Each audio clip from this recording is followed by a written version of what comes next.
The PlayStation 2 era was a mysterious time. You see, these days it's very easy to see if a game is worth your purchase, or if you're just gonna save your shekels for another copy of the Ghostbusters remake on Blu-ray. Of course, this is a joke, because everyone knows that the only 4 copies of the Ghostbusters remake on Blu-ray were sold to the main cast of the Ghostbusters remake. There's videos and articles stretching as far as your beautiful eyes can see, so you know exactly what you're getting into. If it tickles your fancy, easy. You go buy it and you have a blast. But if it's not a genre you're entirely into, then you could just tag along to a ragtag group of YouTubers and follow them in something called, I think, a Let's Play. A lot of people tend to do this with rage games and hard games, and I'm starting to know why. No. No! No, no, no, no, no, no, no, no, no, no, no, no, no!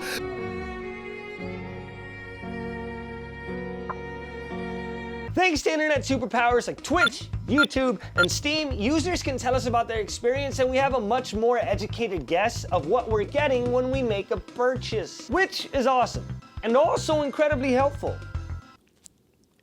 Now imagine if we didn't have that. Back when user content was few and far between, plebeians like little Skooch over here had to rely on what we believed was more educated journalists on well-established forms of media. There was GameSpot, Game Informer, and Take Me Out to the Ball Game, starring Gene Kelly and Frank Sinatra.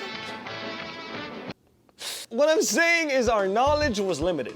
And unless your buddy Frankie from down the street told you otherwise, spending your hard-earned allowance on a game that IGN said sucked total ass would most likely be a no-go.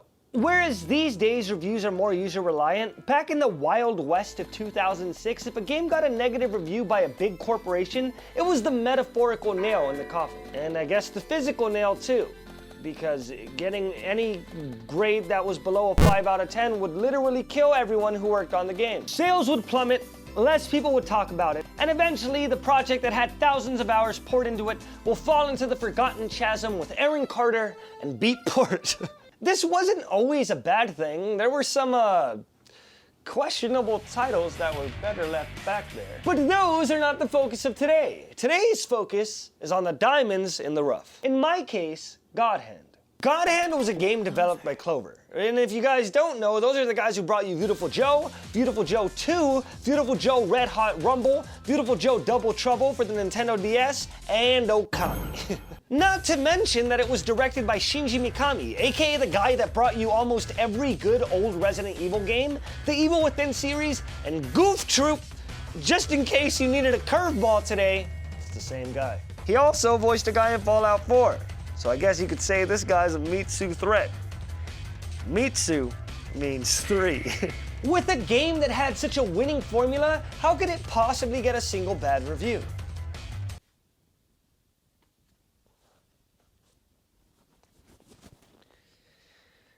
Because it was the absolute hardest thing I've ever done in my fucking life. You see, this game was released a little bit after Resident Evil 4, a game that was heralded by a lot of people as the best Resident Evil game of all time. But somewhere along the production of Resident Evil 4, Shinji took half his body weight in acid tablets, stared at Leon and thought, what if we made a game with Leon's car-ass movement and removed all the guns?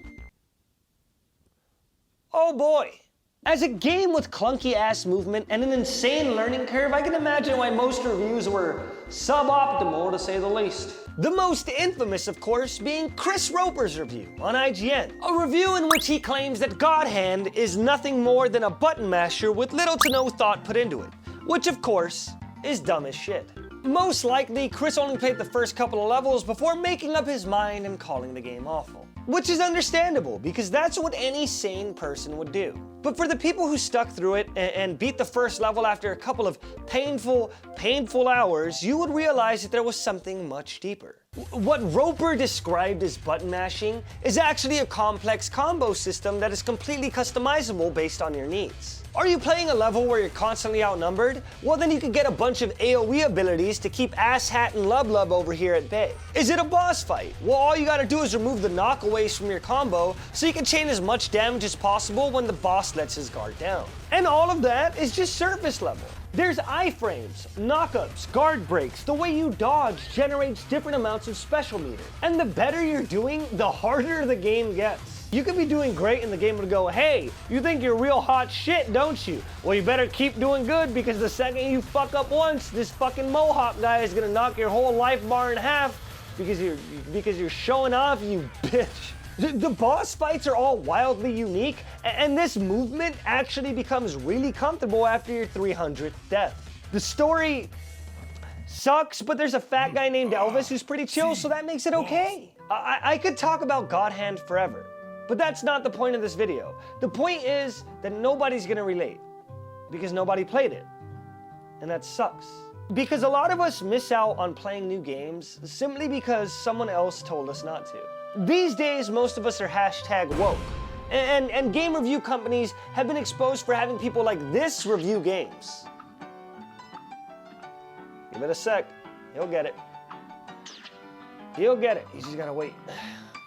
He almost, hold on. It's coming. Hey, there it is. What I'm saying is everyone likes different stuff. Which is fine. Different opinions are what make us interesting. But don't let someone else's disinterest keep you from experiencing something yourself.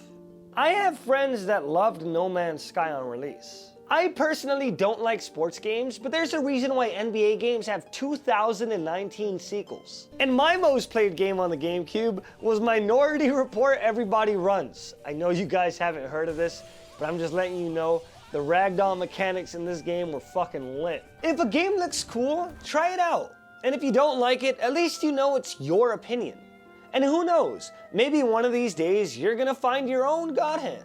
Do you have any games that only you remember or liked? Let me know in the comment section below because I am looking for some hidden bangers. I'm Skooch, and I hope that you don't have spiders in your hair. Have a good day. Before we end the video, let's play a game. It's called, Did IGN Think This Game Was Better Than Imagine Party Babies? Let's get into it.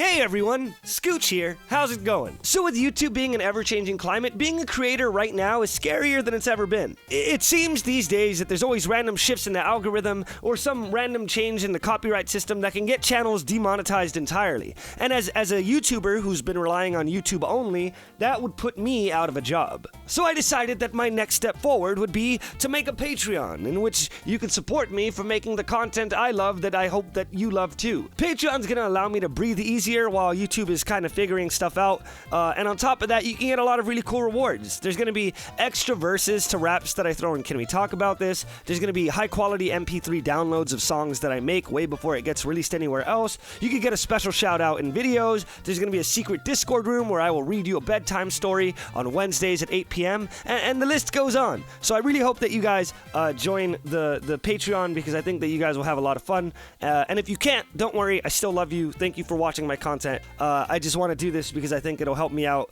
a lot more in the long run if I don't put all my eggs in a basket that is on top of a tree during a fucking hurricane. That's my best analogy for YouTube right now. Anyway, I love you. I hope you liked the video, and I will see you in 3 days. Goodbye.